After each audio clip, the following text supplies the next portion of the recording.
There's a whole methodology behind that we employ to make sure that all the relevant people are on track and are working to meet that target, their individual targets as it pertains to that strategy. With that methodology, we will achieve that success. That strategy will land up getting executed because of the strength of the methodology we use behind it.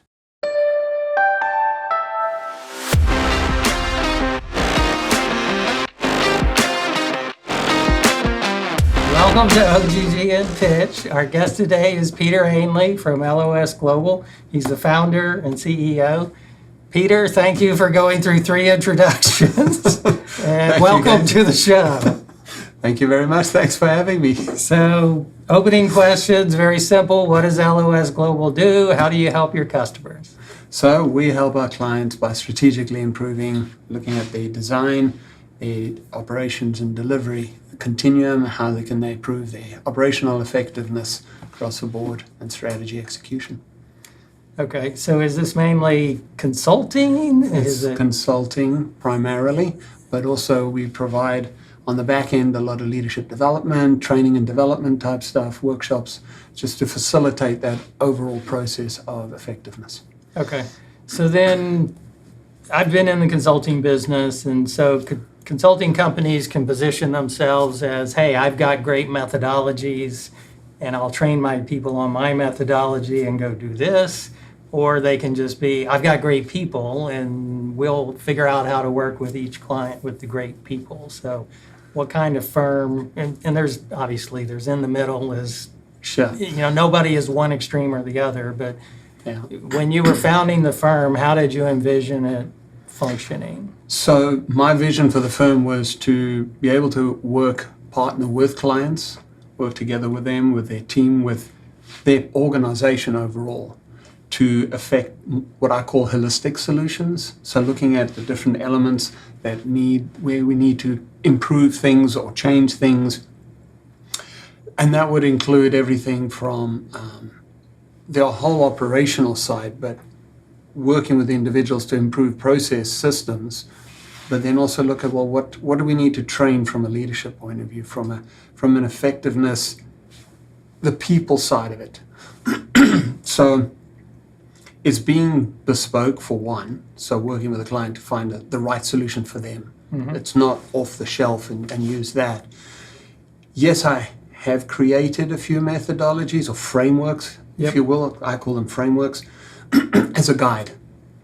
And using that with whatever the client needs, whatever the client has, their own systems, and just enhancing that, finding the right solution. It's really about a holistic solution that works specifically for them. Okay, so you've mentioned it, and I think, so LOS stands for Leadership, Operational Effectiveness. Operational Effectiveness and Strategy. So obviously that, those are kind of some key pillars that went into your thinking. Yes. Is the service generally across all 3? Can it be one at a time? It can be all of them, one of them, whatever makes sense to solve the challenge the customer's facing. Okay, and so then let me think how to ask this question. Is one of them kind of the one that tends to be the lead service, and then the others complement that? If that question makes sense. To answer your question, it's similar to the first part of it, is we'll lead with whatever needs to be led with and then encompass the others as and when needed. Okay. So we could lead with leadership, helping a leadership team maybe become more aligned and more strategically focused. And then we look at, that's going to change operations. Let's look at that and how we do that. But maybe it starts with, we've got a problem with our strategy. And then we go and look, okay, what's the problem with the strategy? How can we be more effective with that? Maybe we need to bring a bit of leadership into that. And then if operations fit into that, because that's at the bottom end then at that point, we look at that too. It's what is needed. We start where we need to. Okay. And so when you first meet with a client, I assume you get most of your clients through referral. Most of them, yes. Okay. But you're on this show because you're hoping to get more than just from referrals. Correct. Correct. So, Yes. so when you get referred into a client, do you tend to know enough to like bring a consultant with you that is the right person, or is it mainly you? Do you have a salesperson? I mean, how does that process start? So I am the salesperson too. I mean, we're a small boutique company. We're not a company that has a big sales team or anything like that. Yep. And I think that's one of the key things. Being small, we can be agile and boutique in that nature. It's about getting to know the client first. We want to know, okay, who are you? What's going on? Maybe you want to know a little bit about who we are and what our capabilities are. And often they don't, because the referral is maybe very specific, very targeted. And let's just share, hey, this is who we are. This is our broad capabilities of what we can do. Here's some of our team members, and who they are, and just go there. Just have a general conversation to share, to find out more about each other, basically, is what it comes down to. Okay. So then why don't you kind of give me a customer story then of one, you got introduced, what was the problem, and let's just get an example so that we can follow the thread of Sure. that. So had that initial meeting with a client, shared a little bit more about what we do, some of the reasons why clients would call upon us and what we've had in the past. Particular client says, yeah, we got a problem. It was around an operational issue, specifically in this case, less so on the others. And they had bottlenecks, and that was then revealed during the course of the conversation. What industry was this? This was in a nutraceutical, Okay. so pharmaceutical, nutraceutical, in that very regulated industry. And they had challenges that the bottlenecks were such that they couldn't get enough product out the door. So what was the problem? Going through that. So the initial conversation revealed that. We then took a further conversation and started exploring, tell us more about this little problem. Well, this was a big problem for them at the time. And then we go into the details of that. And then we figure out, firstly, we want to know that we are a right fit with the client, and that we're a right fit and they're a right fit for us. We've got to be able to partner together. So typically a very quick conversation to establish what's going on. And then we'll get more into understanding what their need is, getting clarification around what's going on, what's really the need here. And then there's some more questioning, some more investigative work. And then we'll go in and have a co-creation. What we call co-creation is sitting with their key stakeholders who then needs to be involved in that conversation to establish what the solution should be, at least have a broad direction of that solution. And let me interrupt. So the co-creation, is that part of the sales process? Yes. Or that's part of the sales process. okay. And so at this point they haven't forked over any money yet? No. Okay, I was just curious to make And sure. yeah, it's making sure that we're on the right track, Yeah, right? And we're not barking up some wrong tree somewhere along the line. So that's the whole purpose of this. And so we are on the right track. And then once we've established that, we've got some broad ideas, then we can sort of set up, okay, here's where we're going to go.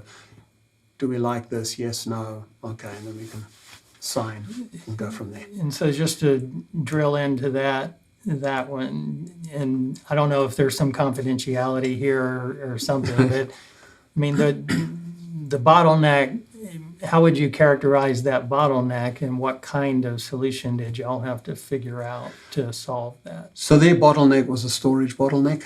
Okay. They said they didn't have enough storage. Okay. And in looking at through the co-creation phase of it all, there was a little bit more work we did to understand things. And we went in, spent a bit of time looking at things, speaking to people. we discovered that not so much was it a storage issue, but it was an upstream processing issue that was creating the storage bottleneck, interestingly enough. So it's then looking at, now, well, if we did this way as opposed to just doing that, you'd have a lot more flexibility, you'd alleviate all your storage issues because now your processes flow better. And then part of that process, we ended up looking at a lot of their different departments, because the stakeholders being involved, and very quickly realized, well, part of that problem is there's not enough communication going on here. At the higher levels, the leadership team wasn't all on the same page, and that exasperates the whole operations downline. So we went and looked at that and co-created a solution, and then we went off and worked on that.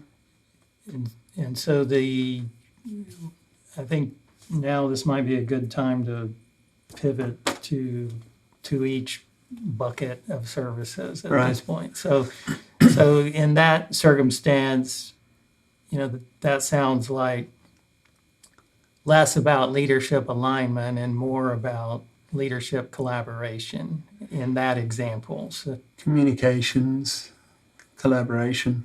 Yeah. Okay. So, because leadership means a lot of things, and some number of years ago, I used to make a joke about everybody and their brother had a cybersecurity firm. And so leadership is one of those things, on LinkedIn after the scammers and AI right now on LinkedIn, everything's AI. Leadership is always there, that there's somebody pumping out content about leadership. So when you talk about leadership and how you would actually help somebody improve leadership, what does that mean to you, and how does that turn into something tangible? So for me, leadership is about people. Management is about the systems and the process, the inanimate object stuff. Mm-hmm.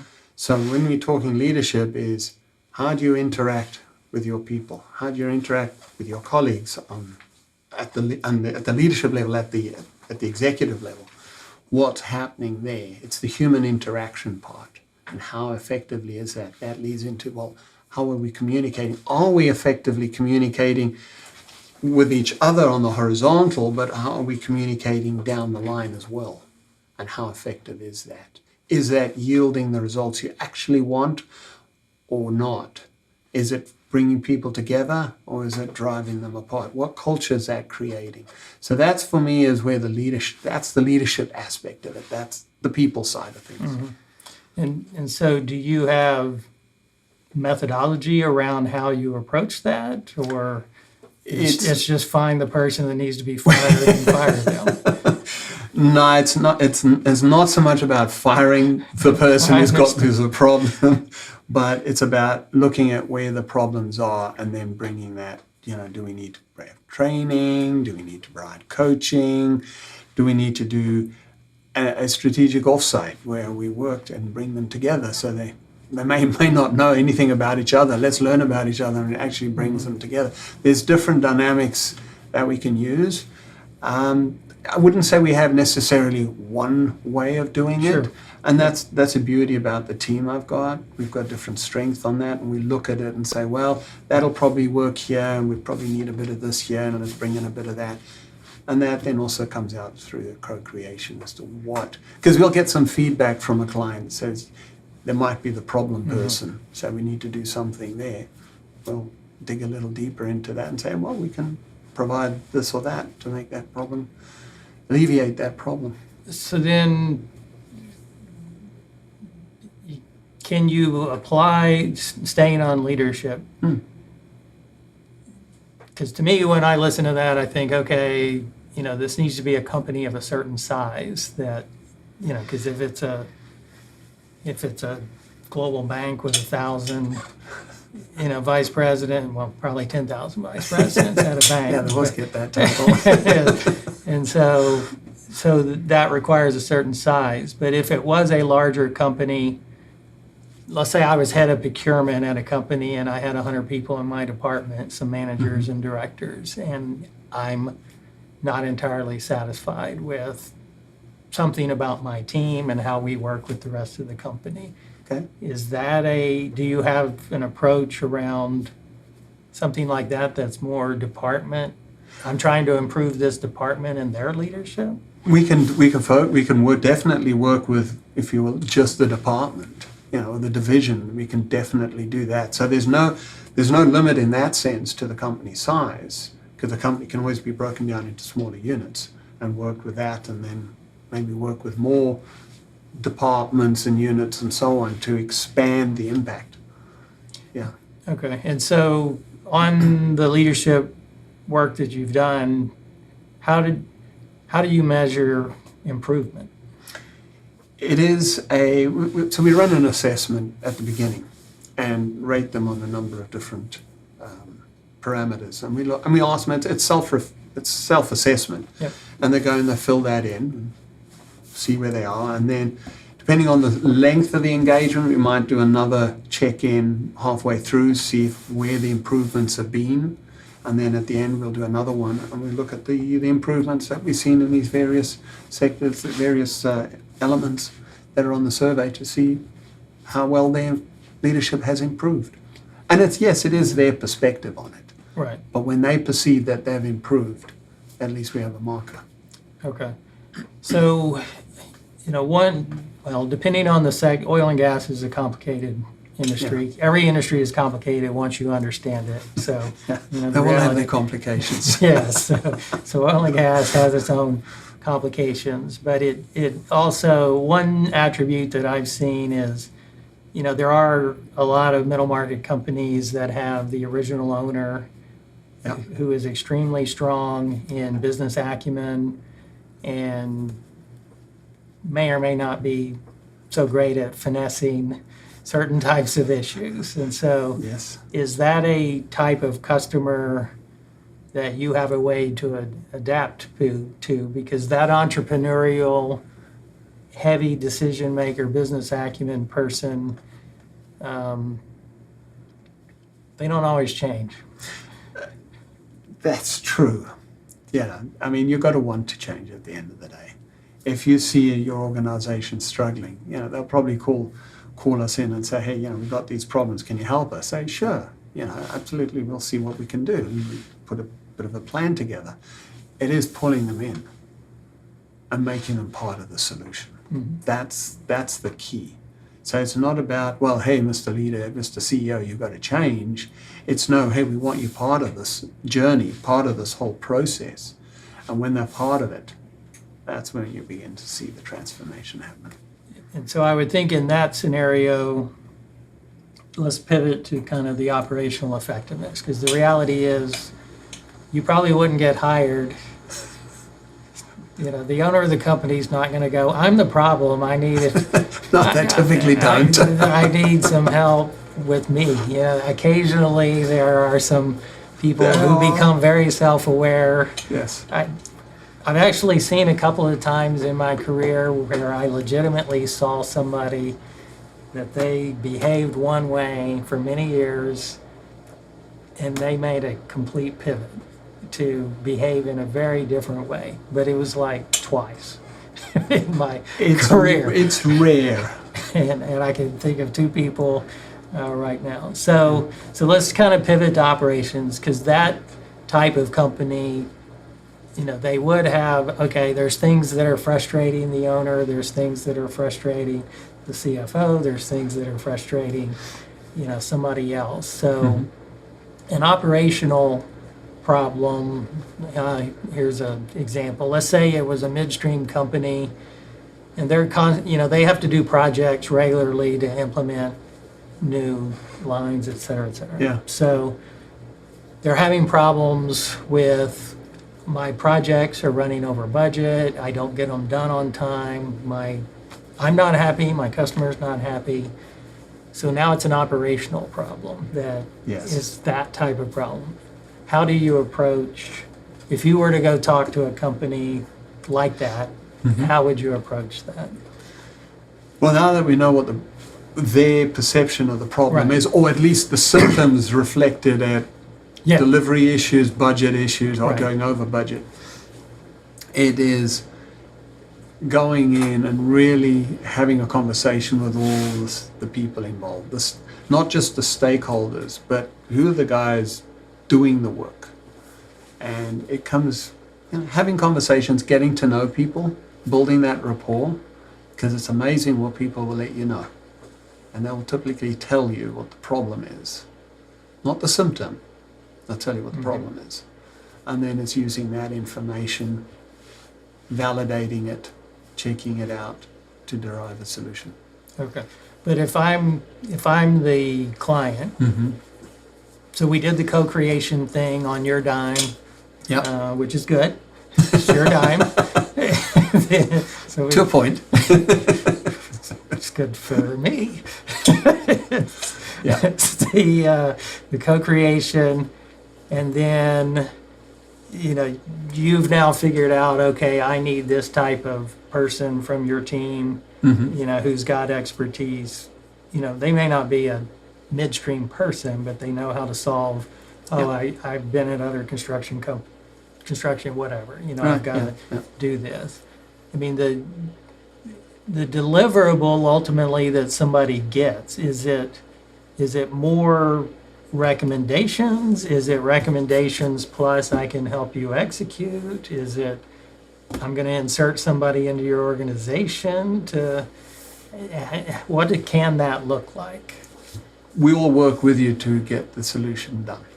So it's not, oh, here's a box of the solutions, Mr. Client, now if you go and figure out how to do it yourself. No, it's not. It's, here, we've looked at this is what we're going to do. We get into the weeds of it. We work with the people. We bring in our resources as is needed, what we've figured out we may need, and really make sure it happens. We're not a sort of once and done kind of company. We want to go in and partner with our clients. So that means it's a longer term. It might be embedded or it might be working side by side, depending on what is the best solution. If a client may want, hey, just embed somebody with us for 6-12 months and make that happen. That can happen. Or it is, we'll work with you, whatever that looks like to make it happen. So it's not, we don't want to just leave you to your devices to let you to figure it out. It's actually, and I use the term partnering with, because we're in there.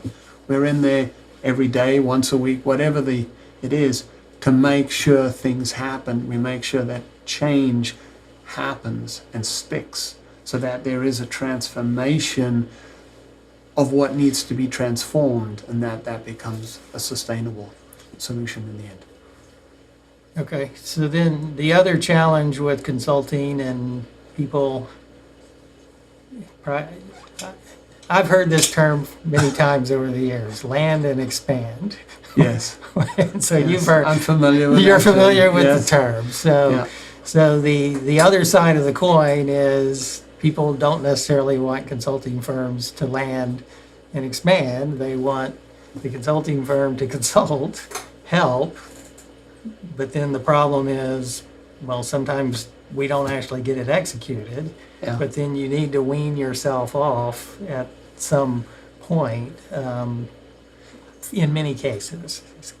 So how do you balance the, okay, I've got to be there enough to help execute, but it's not healthy for that customer to become totally dependent on you. So what has been your thinking on that? So, and that's a great question here in the sense, because I think it is a concern for some people. When we talk about partnering, it's being there when they need us. It's not creating the dependency upon us. Because of creating a dependency, what value am I really kind of bringing at that point? Because then you may as well just, quote, hire us as employees and keep going, right? Right. So it's being more a resource, an ongoing resource. That's part of the partnership from a longevity perspective. But we come in and help you because we come to understand what it is you do. We know your people, we know your business, we know, and it's just as and when you need us, we're there. So that can have various different looks to it as to how that is. It could be a retainer at one level. Yes, it could even be somebody embedded, but well, I'll try and back away from that one if I can, because that's not, again, you may as well employ somebody at that point. Right. So it's that strategic balance, I think, between making sure you're not dependent on us, but that we're here whenever you need us or you need some advice kind of approach. Yeah. Yeah. And actually, this is probably a good pivot to strategy. And so one thing I was going to read off here, when Chat GPT first came out, I was playing with it. Yeah, we got to talk AI. I mean, I got to feed the LinkedIn algorithm, but I had read when Chat GPT first came out, there was people were saying, "Oh, it'll write jokes, it'll do this." So I said everything. Yeah. Yeah, so I'm like, "Oh, let me see if it'll generate some jokes," but I wanted them to be in the style of a certain comedian. And so, anyway, this one that it came up with, it's not that funny, but there was well, actually, I'll do the consulting one first, because I found this one actually humorous. So, Okay. Chat GPT, and I was in consulting, so I found it humorous just in a lot of ways, but it came up with a consultant is a person called in to solve problems that didn't exist before they arrived, but somehow persist after they leave. And so that one to me is actually funny. And whereas the one on strategy, and literally I did this, so I didn't do this for this show. This was something I had to go find it on my PC. But strategy, a plan for achieving success that becomes obsolete the moment it is put into action.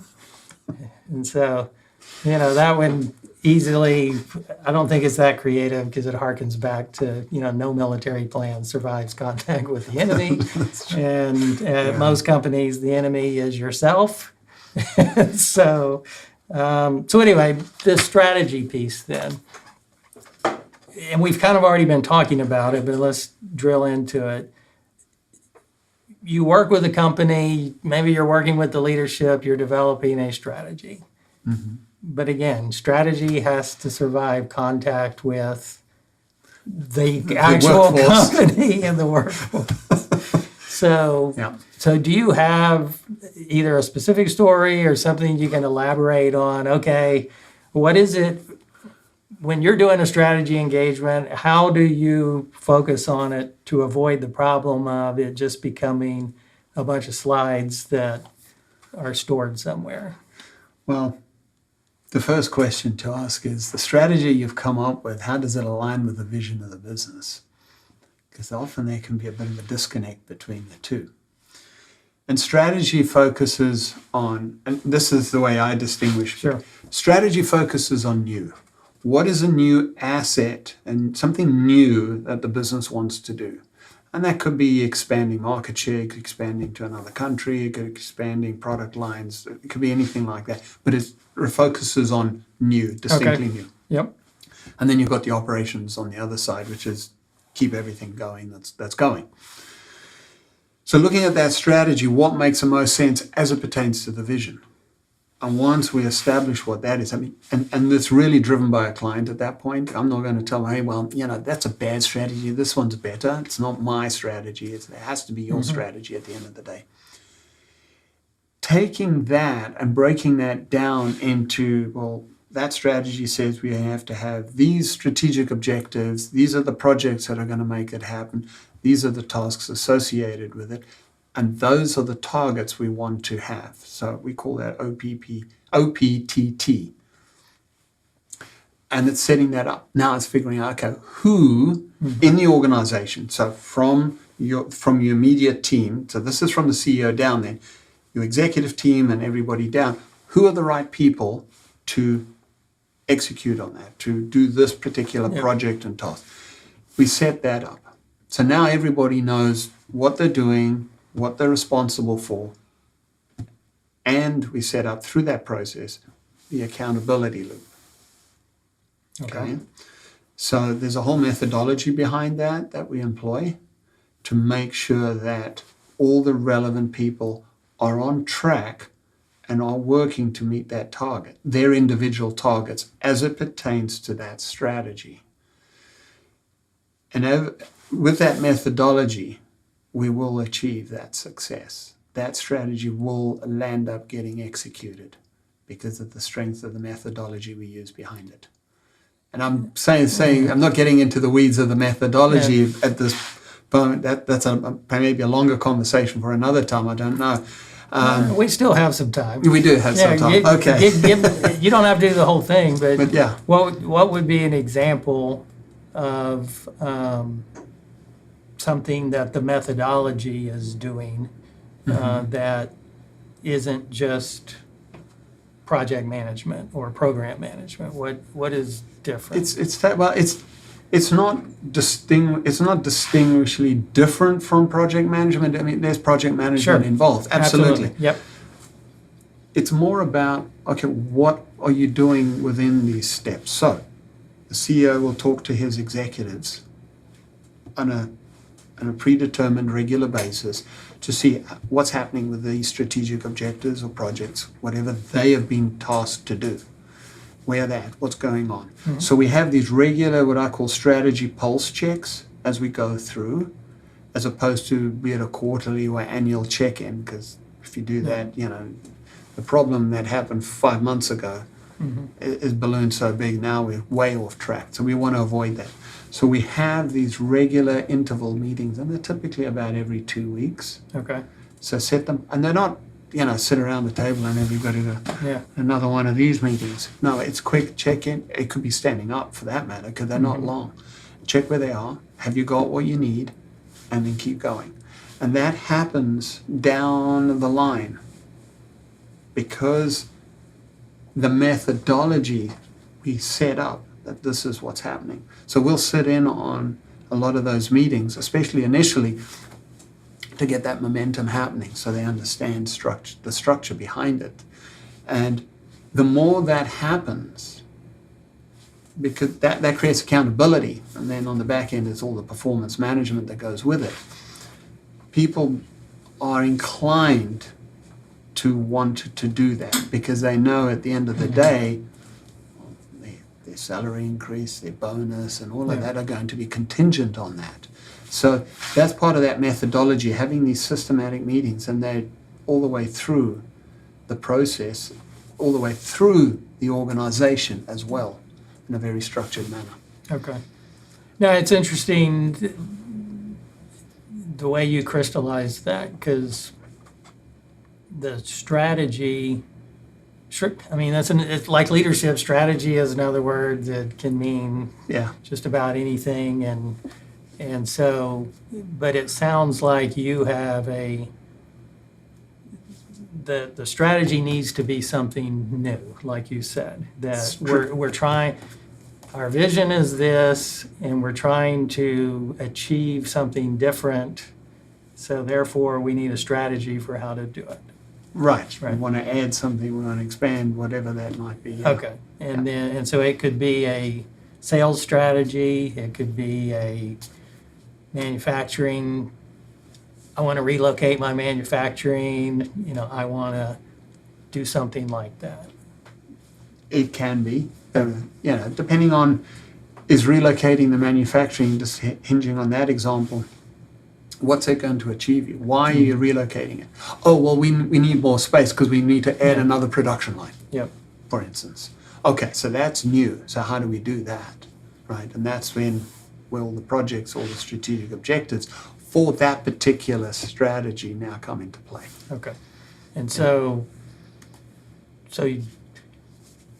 you could have engagements then where they want to do something new, you help them with, okay, do you really have a logical way to do it? And then you go into the operational effectiveness of, okay, we're doing it, but it's got to work. Right. And so that's, in terms of me starting to kind of understand the vision you had for the firm of why you chose LOS, those are where the things connect together. And then the leadership comes in that Yeah. if your methodology requires that people communicate in a certain cadence, et cetera, well, then you've got to give them the tools and the Right. support to Yeah. do it so that they understand as leaders. Correct. Is that a Yeah. fair way to look at Yes. that?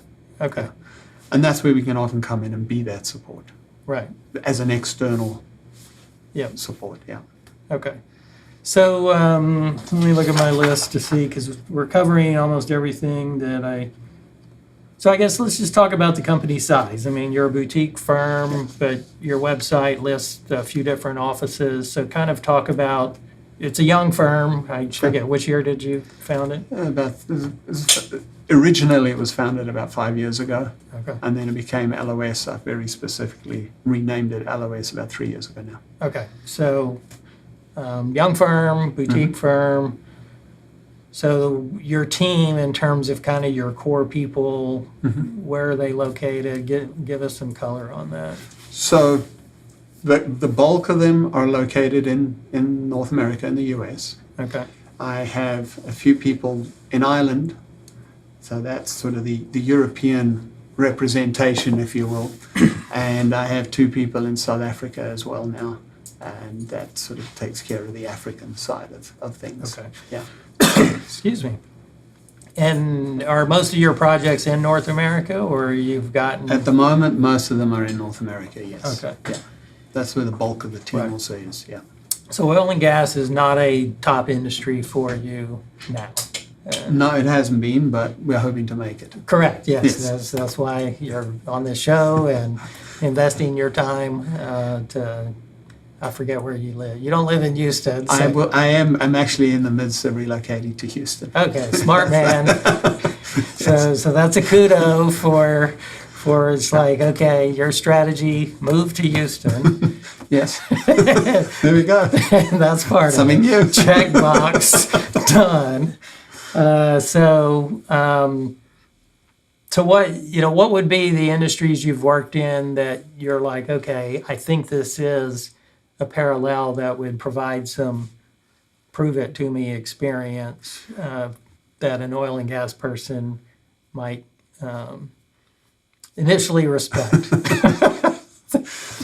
Well, for a couple of different ones. Let's look at pharmaceutical. It's a very regulated Yeah. industry, and there's a lot of regulations in oil and gas as well. Right. So there's that parallel there.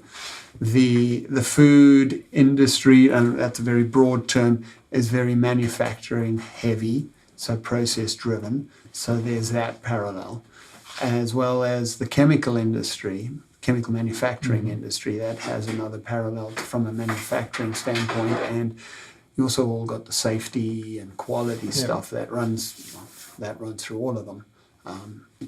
I look at it from the perspective, there's all these parallels, but I bring a different perspective to the table. Another point of view that may or may not be good. And I think you can lend credence to the side of perspective that allows people to think, let's look at it a different way. Okay. So let me look at my other. So do you apply your methodology to your own company? From a strategy execution perspective, yes. And I so, use the same methodology. okay. And has it, in doing that and attempting to use it on yourself, has it changed the methodology in any way? Because now you're like, oh, wait a minute, this isn't working for me in what I'm doing in the moment. So I just learned something. I think the best way to answer that is it's enhancing the methodology. Well, yes, I would expect. Yeah. So you're going into sales mode right now. So, okay. No, I mean, it's utilizing it that because I'm always, there's what can be added, not added to it, but how can it be improved upon, and how can I better serve my clients, our clients in a way that gives them an advantage. So if I can improve the methodology, it's less about improving the methodology as opposed to how can I better use it in a given environment? And that serves Okay. the clients better. Yeah. So one thing I like to always ask any vendor that I'm talking to is, tell me about an engagement that didn't work out. Do we have to reveal that? Yeah. Well, Yeah, we no. need names and Yeah, well, dates.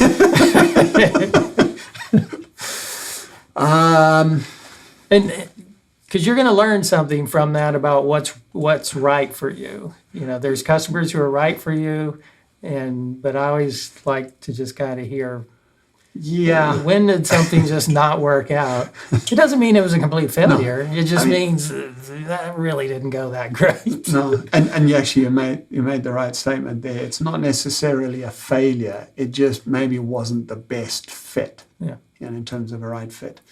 Yeah, and there was. I mean, there's one project that always comes to mind that. The budgeting didn't go quite the way we thought it should. So It your hurt. budget? It hurt. Did you fix bid that one? Well, I had to fix it. We had to finish it, and we did. But it hurt. You know, the bank account wasn't as healthy as we would have liked afterwards. It happens. Okay. You know, it was a mistake on a few people's part, and you just live and learn. You have to accept it. So you did what you needed to do to make it right for the client, and We'll always do that. yeah. It has to be done right. We won't walk away. I mean, you hear of enough horror stories where people walk away and just say, forget you, we're not doing that. Yeah. We'll make it right. Okay. Yeah. And so I stumbled on to something that I meant to ask earlier. I mean, are most of these engagements time and materials? Are they fixed bid? Or what are they? So in the co-creation phase, it's about working with our client to come up with that solution. And then we'll essentially ballpark that number and then give them a proposal and say, this is what we're going to do. Based on what we've co-created, this is what we think this project, if you will, it's a package, it's one number is going to be, and then we execute on that. Okay. So it's not time and material. We won't do that. And we don't go into the bidding process either. We found that when you do the co-creation, or going through those steps that I've outlined there, we actually save a client a lot of time. There's no this backwards and forwards and things are forgotten and not thought about and whatever else. So we save a client a lot of time, and they know who we are in the process. So that gives them the reassurance too. Okay. What haven't I asked you that you're like, oh, there's this thing I really want to talk about that's important to know about your company? What haven't I asked? I think one of the things, and I'll come back to strategy here for a moment, is we spoke about the methodology in terms of strategy execution and all of that. We've actually brought on a licensed software. That methodology is licensed, and we've now got some software we've brought on to help make that a reality for clients. Okay. So we can actually, if you will, not install it, it's the wrong word, but implement it with them. So we support them through the implementation of using that software in their organization so they can more effectively execute. It brings operations into it as well as strategy from a performance measurement and accountability perspective. So I think that is probably the newest thing that LOS Global has, is we've got FlowCode now. Okay. As a service, that methodology and service that we offer, and that can help our clients, help a lot of clients from small to large. It fits in with everybody. It's just a scalable thing. So FlowCode is the name of what y'all call this? FlowCode, yeah. LOS FlowCode is the methodology and the software, yeah. Okay, and so that's a SaaS application that people just access over the web to use? Okay. Yeah. And when an engagement is done, can they continue using it? Absolutely. I mean, we can work with them. We typically say, work with us for a year at least with this, if this is the only thing we're doing, right? So we can guide you and support you through it. If you want to, after that, we can continue, absolutely. If you want to run on your own because you're confident enough, you can run on your own. So you're not tied to it in that way. We're not tied to you, but our goal is obviously to provide value. So we provide the ongoing value until you don't want it. We've overstayed our welcome. No. I mean, all things pass. It's just we'll end on a sad note here, but No, I mean that's the one thing in terms of the other questions. The other question maybe is, if people find value in what we've had a conversation here about, reach out. More than happy to share more of this information with any listeners and their company and their leadership teams and how we can serve them. We're not going to do sales pitches. We don't do that. Yeah. We share who we are. We find out who you are. What's the problem? Let's get some clarity around it. If it makes sense, we move forward. If it doesn't, that's great. We'll be friends, kind of thing. Right. So that, and reach out to us. So what is the best way to reach out? Through the website? Just contact Through you? the website. You can contact me. You can contact me directly. Yep. Number is country code 1 for North America. But there might be people overseas listening, so they should know that part, right? Okay, yeah. And then 416-564-7796. A simple number there. You can reach out via email. Info, the classic info at, and then it's LOS dash or hyphen, depending on which country you're in, global.com. Yeah. Okay. You can reach out at the website as well. Yeah, and we'll put that in the show notes. So for me, I kind of already did some of the summary that in that when I was connecting the dots, for me, what resonated was the idea of you're trying to do something new. We can help figure out how to do that new thing, which is strategy. You need a strategy for that, which could be solving a problem. It could be whatever. And then if leadership is a gap in that process, well, then you have tools to help solve that. You don't leave it at just, oh yeah, this project's not getting done because the leadership here is poor. Just keep paying me. You're like, no, here's something. So for me, that telling the story that way kind of resonated the most today. Obviously, I'm one person, so there's other people. Hopefully it resonated with others. Yeah, and other things are going to resonate with different people, but that to me was the story that if I was a buyer, then I can latch on to, okay, why would I use this firm versus another? And then, because, I've been in the consulting business. Yeah. You know the game. Yeah, cybersecurity. Everybody was in cybersecurity. Now everybody talks about AI.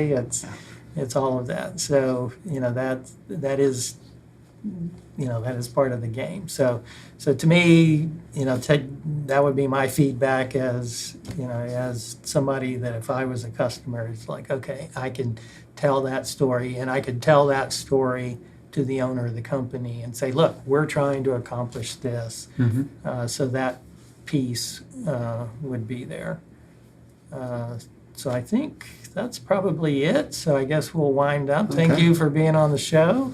Thank you. Casey, thanks very much. So for the audience out there, give us reviews, give us comments. You can send us questions. If we get questions that we want to route on to Peter, he will be happy to take them.